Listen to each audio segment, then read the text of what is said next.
All right, guys. So, uh, Cory Booker, man, like this article from the AP is wild, man. I really believe like whoever wrote this is probably got to be a Democrat because it's wild.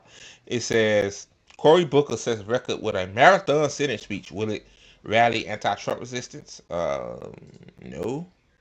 Um, no. Before I read it, I'm gonna play this like 24 hours of nothing. Like this man wastes a whole day and an hour talking about nothing. Like, will this change anything? Like you talking like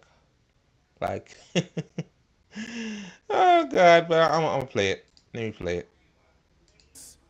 Of the United States Senate for as long as I am physically able. This would be a crisis for elder care. This would be a crisis for what it is when a nation isn't taking care of its elders. It's a crisis of our national character. Why are so many women dying in childbirth and in the postpartum period in America? Shameful. And now, I just found out that the community violence intervention. I mean, if you cared about women dying because of birth, my thing is I mean, you're a Democrat. You had a Democratic president last year. Like you in the Senate. Like you guys should have passed a bill to help that out, like Medicare for all. Oh God! Like, see, just let me continue. I ain't gonna really interrupt this one. Money that you allowed me to fight so hard to get in that bill is being clawed back by Donald Trump. They're writing me letters with words like fear and terror. They're talking about staying up at night and not being able to sleep because they don't have a president that comforts them. I mean, it's almost like you can't make this up, honestly. Another story from a Social Security employee in New Jersey. Hold on. And you said a president that comforts them. I mean, dude, like the president ain't supposed to comfort you. They supposed to serve the people of the country. What the fuck? No, funny right there. What the hell? I am a claims representative for our Social Security field office. The most dramatic changes I've noticed from our recent change in operations is that our appointment calendar seems to be filling up more quickly for simple post-entitlement changes. We've gone through healthcare cuts. We've gone through Social Security being attacked and undermined and slashed. If you're revoking somebody's visa, make a phone call, tell them that you have 30 days to leave. But there should be due process. You should have to prove your claims in court. If this person is somehow lying with some kind of enemy, prove it. You don't need more tax cuts. And we as a society have an obligation to each other, to those farmers, to those rural folks, to the cops I stood with at the funeral of one of their colleagues in Newark 2 weeks ago. A Social Security office. Of course, yeah, yes. Stand with the police, yeah, yeah. Why they protect property? They sure don't protect nobody else but property. Are being closed already. And the question of why, under the guise of efficiency, but you're hurting our elders who deserve dignity in their retirement. It's stunning to me.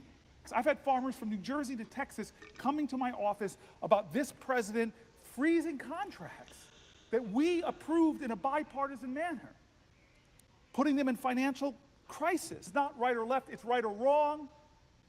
It's not a partisan moment, it's an American moment. It's a moral moment. Does the wealth of our people, we have more billionaires than any other country, does that speak to the greatness of our nation? No. I think the things that speak to the greatness of a nation is how do we take care of each other? I ask you, are you better off than you were 72 days ago economically? I asked that question.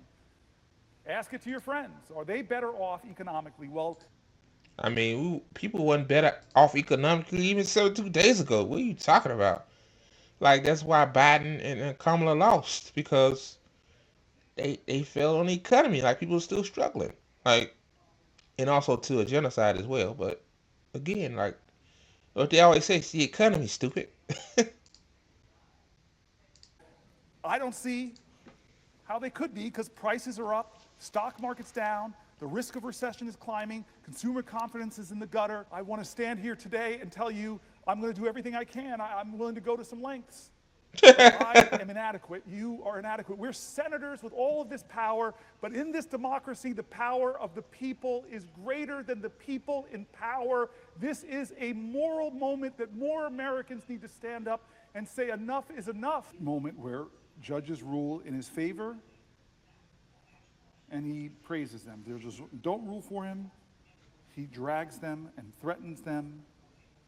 So much so that Chief Justice of the Supreme Court has to tell them to back up. When elected officials, speak up, many of them fear what the consequences would be for them or their reelection if they speak against him.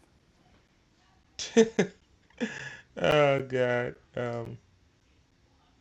Yeah. Um, Sorry about that. Ad was playing, but yeah, as I was saying, man. Like, I mean, what I got from that little piece right there was a nothing burger. Like, that remind me of like you go to the store and somebody stops and talks to you, and they talk about really nothing, but you you don't want to be rude. You don't want to be rude to the person. You just you nod your head. You're like, yeah, yeah, yeah, yeah. You don't want to walk away from nothing. Like that what that was, man. It's like the response that I get from that. Share my screen again. There we go. The response I get from that is it's like for the Democrats is, yeah, Cory Booker is fighting. He's fighting, man. Yeah. And us radical leftists are sitting there like, fighting what? Like you just standing there talking for 25 hours straight. Oh God, like yeah, man. This is all they got, this is all the Democrat have. But I'm gonna read this article. It says, in a feat of determination, Democratic Senator Cory Booker held the Senate floor with a marathon speech that lasted all night into Tuesday night, setting a historic mark to show Democrats' resistance to President Trump's sweeping actions. Like, okay, like, I'll tell y'all, man, like, whoever wrote this shit must be a Democrat operative or some shit. It says Booker took the Senate floor Monday evening, saying he would remain there as long as he was physically able. It wasn't until 25 hours and 5 minutes later that the 55-year-old senator, a former football tight end, ooh wow, ooh, finished speaking and limped off the floor. It said limped off the floor. Like, really? Why you have to really add that in there? Like, damn, what the motherfucker was doing? Running a 25-hour marathon or some shit? What the fuck? Limped off the floor? What? Oh, God. Um, it set the record for the longest continuous Senate floor speech in the chamber's history. Booker was assisted by fellow Democrats who gave him a break from speaking by asking questions on the Senate floor. Wow. Wow. It says hold on. Sorry about that. It's remarkable a show of stamina as Democrats try to show their frustrated supporters that they're doing anything possible to contest Trump's agenda. Yet Booker also provided a moment of physical solace for a party searching for its way forward by standing on the Senate floor for more than a night and a day and refusing to leave. He had broken a record set 68 years ago by Senator Strom Thurmond of South Carolina, a segregationist and a senator Democrat, to filibuster the advance of the Civil Rights Act of 1957. So, yeah, like y'all gotta remember the Democratic Party yeah, they used to be the party of segregation. That's crazy. Like when I found that out, like what the Democrats? Because I was like real young then, and I'm like, yeah, these motherfuckers like no wonder they won the South back then because the South was had Jim Crow laws, right? Uh, Let me continue. It says, "I'm here despite his speech," said Booker, who spoke openly on the Senate floor of his roots as the descendant of both slaves and slave owners. He added, "I'm here because as more powerful as he was, and the people are more powerful." Yeah, right. House Democratic leader Hakeem Jeffries was the first black party leader in Congress, sleeping into the Senate chamber to watch Booker on Tuesday afternoon. He called it an incredibly powerful moment. Okay, that's because Booker had broken the record of a segregationist and was fighting to preserve the American way of life and our democracy. Always the democracy part, right? Democracy, democracy, democracy. Yeah, yeah, yeah. Democrats want to fight democracy as much as shit. I forgot what I'm about to fucking say, but y'all know what I mean. Yeah, they want to fight democracy as much as Trump want to.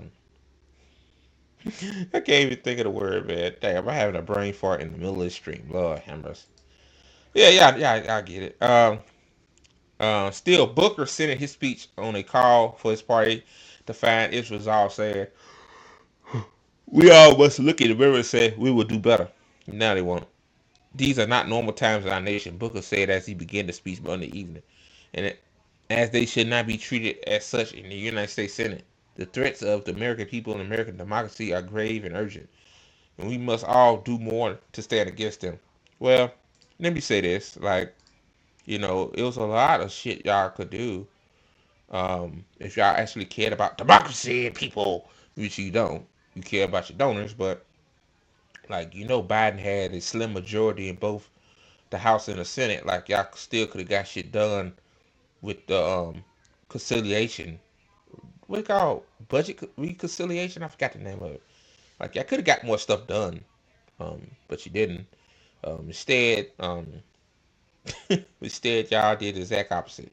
But see, I noticed that when it's the opposite party in the House, they always talk this fight shit. Like they gonna actually fight, but when they actually get power back, which I don't think the Democrats will get power back for a long time because yeah, people are done with them. But yeah, they do nothing. They make every excuse. Oh, it's Christian cinema. It's the other guy in West Virginia. Like it's always an excuse not to do anything. That's really it's half baked to begin with, but they don't even want to give you the half baked shit. They rather give you crumbs. That's the Democratic Party for you. Uh, it says Booker warns of a looming constitutional crisis, shifting his feet, then leaning on his podium. Booker railed for hours against cuts to Social Security offers led by Trump advisor Doge. Uh, he listed the impacts of Trump's early orders and spoke to concerns that broader cuts to Social Security, the social safety net, could be coming, though Republican lawmakers said the program won't be touched. Yeah. Said Booker also read what he said were letters from constituents. One writer was alarmed by the president's talk of annexing Greenland and Canada in a looming constitutional crisis. Throughout the day, Booker got help from Democratic colleagues who gave him a break from speaking to asking questions.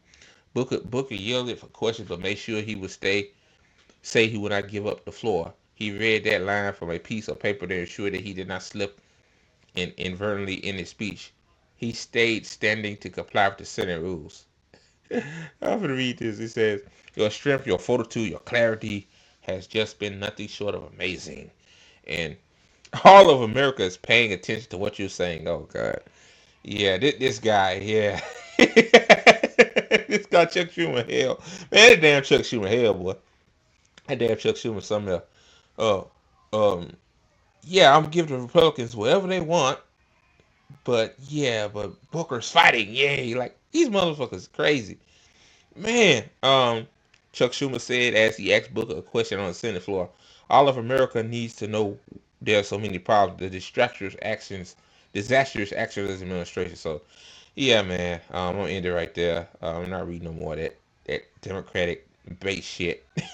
Somebody from the AP must be a Democrat and wrote that shit, man. Like, come on, man. Um, I mean, I'm gonna say this, then I'm gonna get to the next one. Um, God, man, like it's disgusting. Like Cory Booker in particular is a Zionist. He helped gave money to Israel. So He's a genocidal maniac like the rest of the motherfuckers in there. All of them need to be criminally charged because they are complicit in the murder of Palestinian women and children. Yeah, so Cory Booker ain't shit.